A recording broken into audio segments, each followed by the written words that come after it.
अस्सलाम वालेकुम and welcome to Usman Ali fitness. हम जब भी अपने आप को दिन में भूखा रहने का आदी बनाते हैं तो उससे हमारी बॉडीज़ पे बहुत पॉजिटिव इम्पैक्ट आता है, बहुत मुस्बत असरात आते हैं। हमारी बॉडी सबसे पहले हमारे हार्मोन्स लेवल्स को बैलेंस करना शुरू करती है ताकि जो फ़ैट हमारी बॉडी में इकट्ठा हुआ है, जिसको एनर्जी के तौर पे स्टोर किया हुआ है, वहाँ तक एक्सेस हो सके। फिर हमारा ह्यूमन ग्रोथ हार्मोन होता है HGH, उसके लेवल्स वक्ती तौर पे बेहतर हो जाते हैं, जिससे हमें फ़ैट लॉस करने में, मसल गेन करने में मदद मिलती है। इंसुलिन सेंसिटिविटी बेहतर हो जाती है, हमारे ब्लड में जो ब्लड ग्लूकोज के लेवल्स होते हैं वो कम हो जाते हैं, हमारे सेल्स सही तरह से फंक्शन करना शुरू कर देते हैं, प्रोटीन को सही तरह से यूज़ करना शुरू कर देते हैं। जो डिसफंक्शनल प्रोटीन होती है, जो हमारे सेल्स के अंदर मौजूद होती है, जो किसी काम की नहीं होती, उसको बॉडी से रिमूव करना शुरू कर देते हैं। और इन सब के सही तरह से फ़ायदे हमें तब मिलते हैं जब हम इंटरमिटेंट फास्टिंग करते हैं, जब हम अपने आप को दिन में कुछ देर के लिए भूखा रखते हैं। तो यही हमारी आज की वीडियो का टॉपिक है। आज की वीडियो में मैं आपको बताऊंगा कि बेसिकली इंटरमिटेंट फास्टिंग है क्या, इसकी टाइप्स क्या होती हैं, इसके बेनिफिट्स क्या हैं, इसके साइड इफ़ेक्ट्स क्या हैं, अगर आप इंटरमिटेंट फास्टिंग करनी है तो उसके लिए टिप्स क्या हैं, और किन लोगों को इंटरमिटेंट फास्टिंग नहीं करनी चाहिए।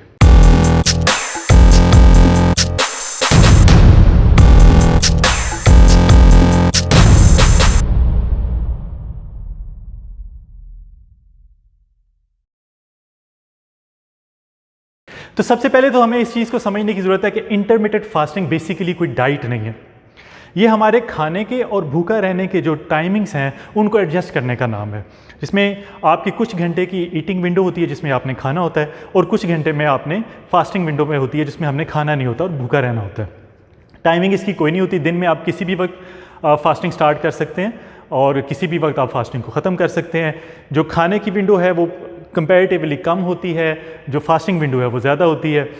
इसमें और हमारा जो रमज़ान है, जो हमारे रोज़े हैं, उनमें फ़र्क ये होता है कि हमने रमज़ान में रोज़े की हालत में कुछ पीना नहीं होता, कुछ खाना नहीं होता। लेकिन इंटरमिटेंट फास्टिंग में जो हमारा फास्टिंग का टाइम होता है उसमें हमें लिक्विड लेना होता है, यानी हम पानी पी सकते हैं, ग्रीन टी पी सकते हैं, कॉफ़ी पी सकते हैं, 0 कैलोरीज जो कोई जूस है तो वो भी पी सकते हैं। यानी इसका मतलब ये हुआ कि हमारे पास खाना अवेलेबल होता है, लेकिन कोई स्पेसिफिक टाइम है जिसमें हमने वो सिर्फ खाना है, उसके अलावा हमने खाना नहीं खाना, लिक्विड हम ले सकते हैं। अब हम इसकी टाइप्स की बात करते हैं। वैसे तो इंटरमिटेंट फास्टिंग की बहुत ज़्यादा टाइप्स हैं, इनमें से कुछ कॉमन हैं, कुछ कॉमन नहीं है। जो ज़्यादातर कॉमन है उनमें से एक है जिसमें आपको 24 आवर्स के दरमियान एक दफ़ा खाना होता है, यानी आपने आज अगर लंच या डिनर किया है तो उसके बाद आप कल अगले दिन नेक्स्ट डे आप लंच या डिनर करेंगे। आज अगर लंच किया है तो फिर नेक्स्ट डे लंच करेंगे, अगर आज डिनर किया है तो फिर नेक्स्ट डे डिनर करेंगे। ये वीक में 1 से 2 दफ़ा, 2 से 3 दफ़ा भी की जा सकती है। फिर एक इसकी टाइप है जिसको 5:2 कहते हैं, यानी आपने वीक में 5 दिन खाना है और 2 दिन भूखा रहना है। और ये जो तरीका है इंटरमिटेंट फास्टिंग का, इसके साइंटिफिकली जो प्रूवन बेनिफिट्स हैं वो सबसे ज़्यादा हैं। आप 5 दिन खाते हैं, 2 दिन आप भूखा रहते हैं, लेकिन उसमें आपने जिस दिन आपने भूखा रहना है, जो आपका फास्टिंग डेज़ हैं, उनमें आप ज़्यादा से ज़्यादा 500 कैलोरीज कंज्यूम कर सकते हैं। और जो भी आपका फास्टिंग डेज़ होंगे वो अल्टरनेट डेज़ पे होंगे, वो कंसेक्यूटिव डेज़ इकट्ठे दिन नहीं होंगे। ऐसा नहीं होगा कि आपने 5 दिन मुसलसल खाया है और फिर 2 दिन मुसलसल रोज़ा रखा है, या फास्टिंग की है, या भूखे रहे हैं, या 500 कैलोरीज ली हैं। आपने एक दिन अगर 500 कैलोरीज ली हैं तो फिर एक दिन आपने नॉर्मल रूटीन में खाना है, और उसके बाद आप दोबारा वो फास्टिंग डे अपना रख सकते हैं जिसमें आपने 500 कैलोरीज लेनी है। और ये थोड़ा सा मिलता जुलता है हमारे नबी सल्लल्लाहु अलैहि वसल्लम की रूटीन से भी, कि वो भी वीक में 5 दिन खाते थे और 2 दिन रोज़ा रखते थे, और वो 2 दिन भी कंसेक्यूटिव डेज़ नहीं होते थे, बीच में गैप होता था। तो साइंस ने भी इसको प्रूव किया है कि इसके सबसे ज़्यादा बेनिफिट्स 5:2 इंटरमिटेंट फास्टिंग के हैं, जिसमें आप वीक में 5 दिन खाते हैं और 2 दिन आप उसमें रोज़ा रखते हैं। अब इसको एक और तरीके से भी किया जा सकता है, और वो भी कॉमन है तरीका, कि एक दिन खाते हैं और दूसरे दिन आप फास्टिंग करते हैं, फिर एक दिन खाते हैं, फिर दूसरे दिन फास्टिंग करते हैं, और फास्टिंग में आप 500 कैलोरीज ही लेते हैं। बेसिकली 5:2 जो इसकी टाइप है इंटरमिटेंट की, उसको ही थोड़ा सा मॉडिफाई किया गया है कि एक दिन आप फुल डे ऑफ ईटिंग होगा, एक दिन 500 कैलोरीज, फिर एक दिन फुल डे ऑफ ईटिंग, फिर एक दिन 500 कैलोरीज। फिर एक इसकी टाइप है जिसमें जो आपका फास्टिंग का पीरियड है वो कम होता है। जैसे आप 20:4 है एक, आप दिन में 24 घंटों में 20 घंटे आप फास्टिंग कंडीशन में होंगे, 4 घंटे की आपकी ईटिंग विंडो होगी। लेट्स से आपने दिन के 2 बजे, दोपहर के 2 बजे खाना खाया है, और उसके बाद आपने 6 बजे खाना खाया, उसके बाद आपने कुछ नहीं खाना 6 से लेके नेक्स्ट डे 2 बजे तक। ये आपकी 20:4 की होगी। इसमें 1 या 2 मील होते हैं जो आप 2 बजे ले लेते हैं, 6 बजे ले लेते हैं, और ये मील्स के जो क्वांटिटी है वो कम होती है। फिर एक इसमें जो बहुत ज़्यादा कॉमन है आजकल, हर जगह पे लोग उसी को फॉलो कर रहे हैं, वो है 16:8। 16 घंटे आप भूखा रहते हैं, 8 घंटे की आपकी ईटिंग विंडो है। इसमें आप लेट्स से आपने 12 बजे दिन को स्टार्ट किया खाना, तो रात 8 बजे तक आप खाएंगे, मुख्तलिफ इंटरवल्स में, मुसलसल नहीं खाएंगे। और रात 8 बजे के बाद अगले दिन 12 बजे तक आप फास्टिंग कंडीशन में होंगे। उसमें आप लिक्विड ले सकते हैं, आप ग्रीन टी ले सकते हैं, कॉफ़ी ले सकते हैं, पानी ज़्यादा से ज़्यादा पी सकते हैं। लेकिन इंटरमिटेंट फास्टिंग में आपने एक चीज़ का ध्यान रखना है, इसका ये मतलब नहीं है कि अगर आप भूखा रह रहे हैं तो जो आपकी ईटिंग विंडो है उसमें आप कुछ भी खा सकते हैं और बेतहाशा खा सकते हैं। ये गलती हम करते हैं जब हमारे यहाँ रमज़ान स्टार्ट होता है। हम सारा दिन भूखा रहते हैं और उसके बाद इफ्तारी में और सहरी में हम सारी कसरें निकाल देते हैं, और इसी वजह से रमज़ान पूरा गुजर जाता है और हमारा वज़न कम होने की बजाय बढ़ जाता है। तो आपने इंटरमीडिएट फास्टिंग में ये ध्यान रखना है कि आपकी कैलोरीज काउंटिंग बहुत ज़रूरी है, और क्या खा रहे हैं ये भी इंपॉर्टेंट है। ऑर्गेनिक फूड होना चाहिए, हेल्दी फूड होना चाहिए, वरना उसका फ़ायदा नहीं होगा। टाइमिंग इसकी आप अपनी मर्ज़ी से एडजस्ट कर सकते हैं। आप सुबह 9 से शाम 5 बजे भी खा सकते हैं, सुबह 10 से शाम 6 बजे भी खा सकते हैं, सुबह 12 बजे से रात 8 बजे तक भी खा सकते हैं। ये आपकी अपनी मर्ज़ी है, जिस तरह आपको कन्वीनियंट लगता है, आसानी लगती है, आप इसको शुरू कर सकते हैं। इसका कोई ऐसा हार्ड एंड फास्ट रूल नहीं है कि लाजमी आपने 10-12 बजे ही स्टार्ट करना है और 8 बजे ही खाना है। आप अपनी मर्ज़ी से 24 घंटों को एडजस्ट कर लें कि आपने 8 आवर्स की ईटिंग विंडो कौन सी रखनी है और बाकी 16 आवर्स की फास्टिंग विंडो कौन सी होनी चाहिए। इसमें भी मील्स आपके 2 से 3 हो सकते हैं, लेकिन वो भी छोटी क्वान्टिटी में होंगे। उनकी कैलोरीज जो हैं वो आपने बड़े ध्यान से काउंट करके फिर इस्तेमाल करनी है। अब अगर हम इसके बेनिफिट्स की बात करें तो इसका जो सबसे इंपॉर्टेंट जो मेन बेनिफिट है वो है fat loss, not weight loss, fat loss. अगर आप इंटरमिटेंट फास्टिंग को सही तरीके से करेंगे तो आपकी बॉडी से फैट जाएगा, जो कि मेन टारगेट भी होना चाहिए हमारा जब भी हम वज़न कम करने की तरफ जाएं, कि हमारे जिस्म से जो एक्स्ट्रा फैट का वज़न है वो कम होना चाहिए, बजाय इसके कि हमारे मसल का मैस जाए। तो ये काम भी यही करती है कि ये बेसिकली इंटरमिटेंट फास्टिंग बॉडी को मजबूर करती है, हमारे जिस्म को मजबूर करती है कि जो उसने एक्स्ट्रा फैट एनर्जी के तौर पे स्टोर किया हुआ है उसको बर्न करना स्टार्ट करे, ताकि वो बॉडी से ख़त्म हो।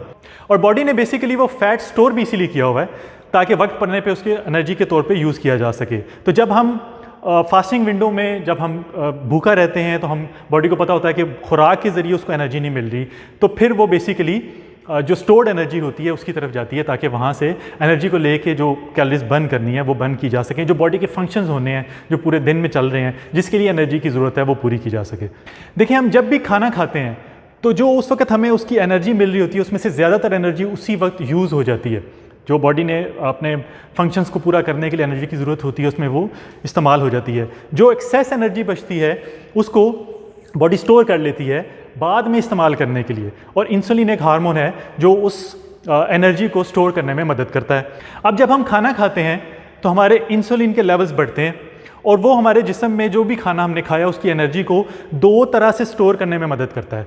पहला तरीका तो ये है कि जो एक्सेस एनर्जी बचती है उसको वो ग्लाइकोजन की फॉर्म में, जो हम कार्बोहाइड्रेट्स खाते हैं उन कार्बोहाइड्रेट्स को ब्रेक डाउन करके ग्लूकोज में कन्वर्ट करते हैं, शुगर में कन्वर्ट होती है। जैसे आप सबको पता है कि कार्बोहाइड्रेट्स बेसिकली ग्लूकोज होते हैं, शुगर होते हैं, तो वो उसको ग्लाइकोजन के साथ मिला के हमारे लिवर में और मसल्स में स्टोर कर देते हैं। लेकिन यहाँ इशू ये है कि कार्बोहाइड्रेट्स के लिए हमारे जिस्म में बहुत कम जगह होती है उसकी एनर्जी की। आप ऐसा समझ लें कि जो एक स्टोर है जिसमें आपने कोई चीज़ को रखना है तो वो एक छोटा स्टोर है, एक बड़ा स्टोर है। छोटे स्टोर में ग्लाइकोजन की फॉर्म में एनर्जी को वो स्टोर कर देती है बॉडी कार्ब्स को कन्वर्ट करने के बाद। उसके बाद जो एक्स्ट्रा बचती है कार्बोहाइड्रेट्स में, जो शुगर एक्स्ट्रा बचती है, उसको क्या करती है कि वो लिवर के इर्द गिर्द फैट सेल्स के ज़रिए, मतलब इंसुलिन उसको फैट सेल्स में कन्वर्ट करती है और वो लिवर में स्टोर हो जाते हैं, या फिर उसको जिस्म के बाकी हिस्सों में पहुंचा देते हैं। जैसे हमारे लोअर बेली पे कई लोगों का फैट ज़्यादा होता है, कई के चेस्ट पे ज़्यादा होता है, शोल्डर पे ज़्यादा होता है। वो बेसिकली वही है कि जो एक्सेस एनर्जी थी उसको फैट सेल्स में कन्वर्ट करके एक स्टोर कम पड़ गया तो उसको बॉडी के दूसरे हिस्सों में पहुंचा दिया गया, ताकि जब ज़रूरत पड़े एनर्जी की तो वहाँ से फैट सेल्स को लेके इस्तेमाल किया जा सके।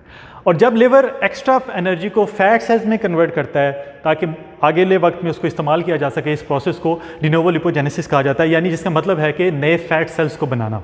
और ग्लाइकोजन की फॉर्म में एनर्जी को स्टोर करने की लिमिट है, लेकिन फैट सेल्स को बॉडी में स्टोर करने की कोई लिमिट नहीं है। और इसी वजह से जिन लोगों को ओवरवेट का इशू होता है वो मज़ीद वेट बढ़ता जाता है, ओबेसिटी भी होती रहती है, वज़न मज़ीद बढ़ता है, फ़ैट ज़्यादा बढ़ता है, क्योंकि इसकी लिमिट नहीं है। आप जितना अपने आप को ज़्यादा फीड करेंगे, जिस्म को जितनी ज़रूरत है एनर्जी के तौर पे वो रख लेगी, ग्लाइकोजन पे जितना कन्वर्ट होना है उस छोटे स्टोर में जितना जाना है वो चला जाएगा, उसके अलावा जितना बचेगा वो हमारे पूरे जिस्म में जमा होगा, जहाँ जहाँ उसको जगह मिलेगी वहाँ वहाँ वो जमा होगा। तो इसका मतलब ये हुआ कि हमारे जिस्म में दो तरह के एनर्जी स्टोर्स होते हैं। एक स्टोर वो है जिसमें ग्लाइकोजन है, उसका मसला ये है कि ग्लाइकोजन तक एक्सेस इजी है बॉडी को उधर से एनर्जी लेने के लिए। नंबर दो कि उसके अंदर जगह कम है, उसमें एनर्जी कम स्टोर होती है।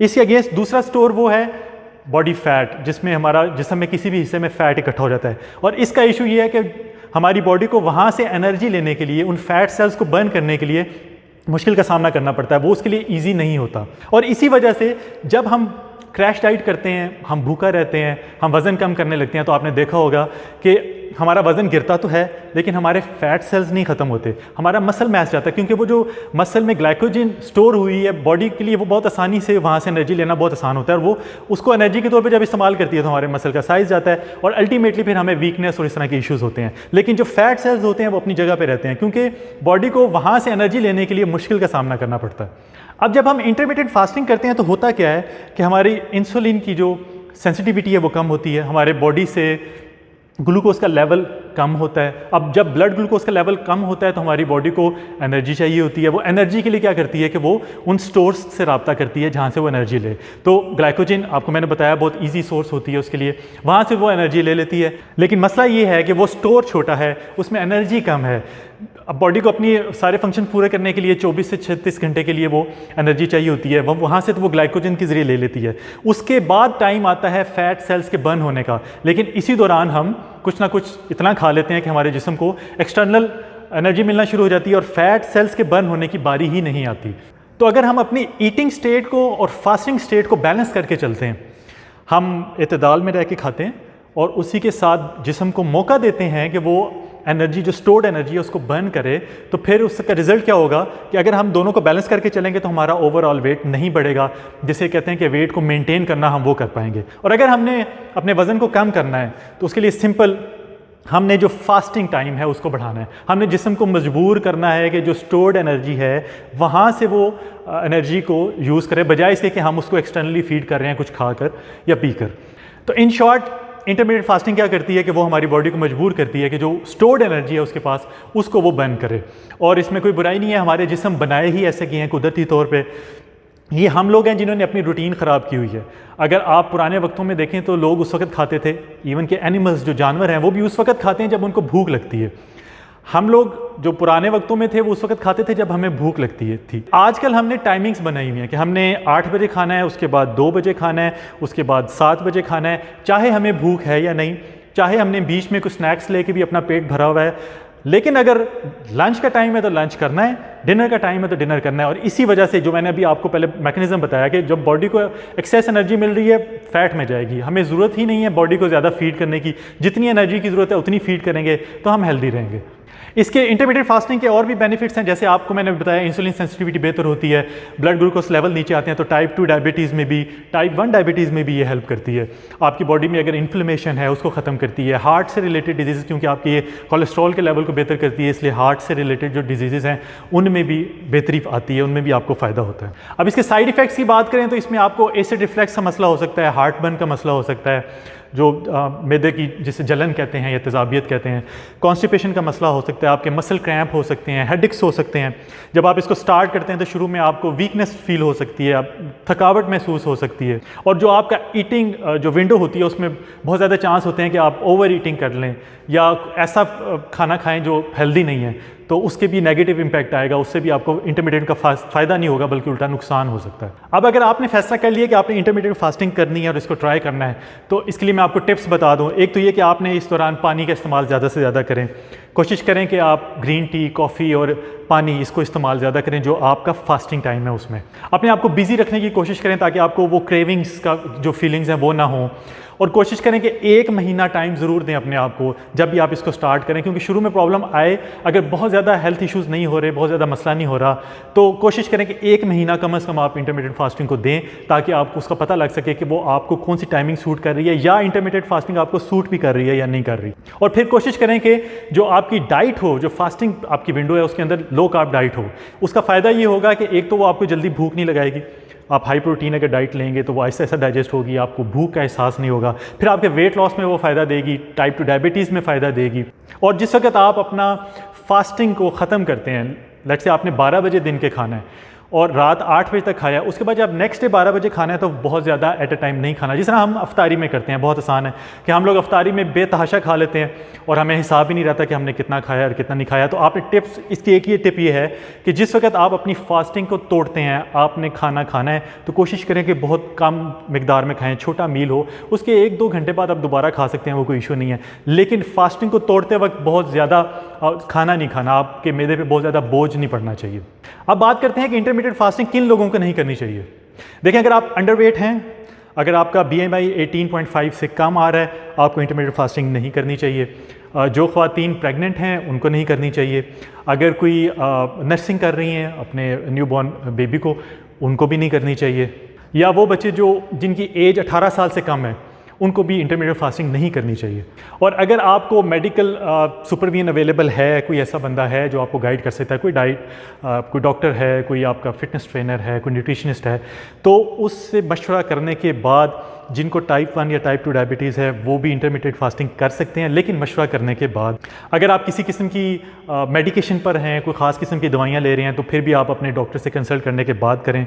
या फिर अगर आपके यूरिक एसिड के लेवल्स हाई हैं, आपको गाउट का इशू है, या आपको किसी किस्म की कोई ऐसी बीमारी है जो किडनी से रिलेटेड है, लिवर से रिलेटेड है या हार्ट से रिलेटेड है, तो उसके लिए भी पहले अपने डॉक्टर से मशवरा करें, अपने न्यूट्रिशनिस्ट से, अपने किसी भी फिटनेस ट्रेनर से जो इन चीज़ों को समझते हों, उनसे मशवरा करें और उसके बाद इंटरमीडिएट फास्टिंग करें। तो बॉटम लाइन ये है कि इंटरमीडिएट फास्टिंग अच्छा एक तरीका है अपने आप को हेल्दी रखने का, weight loss, specially fat loss करने के लिए। किसी भी वक्त कर सकते हैं, बहुत फ्लेक्सिबल है, इजी है। आप किसी टाइम पे स्टार्ट कर सकते हैं, अपना जो आपका ईटिंग विंडो है किसी भी टाइम पे उसको ख़त्म कर सकते हैं। टाइप्स इसकी काफ़ी हैं, आप उसमें से किसी को भी फॉलो कर सकते हैं जो आपको सूट करती हो, जो आपकी रूटीन को सूट करती हो। बेनिफिट्स इसके फ़ैट लॉस के हवाले से बहुत अच्छे हैं, लेकिन इसके साइड इफ़ेक्ट्स भी हैं, उनको भी नज़र में रखना है, और किन लोगों को ये करनी चाहिए और किन लोगों को नहीं करनी चाहिए इसका भी ध्यान रखना है। तो ये थी हमारी आज की वीडियो। उम्मीद है ये वीडियो आपको पसंद आई होगी, आपको इंटरमीडिएट फास्टिंग के बारे में पता चल गया होगा, ये क्या है, कैसे की जाती है, इसके बेनिफिट्स क्या हैं और किन लोगों को ये करनी चाहिए और किन को नहीं करनी चाहिए। तो अगर आपको ये वीडियो पसंद आई है तो इसको लाइक कर दीजिएगा, शेयर कर दीजिएगा ताकि बाकी लोगों का फ़ायदा हो जाए, और कमेंट बॉक्स में अपनी राय का ज़रूर इज़हार करें, और प्लीज़ मेरे चैनल को भी सब्सक्राइब कर दें। बहुत जल्द एक नई वीडियो के साथ आपकी खिदमत में हाजिर होऊंगा। अपना ख्याल रखिएगा। अल्लाह हाफ़िज़।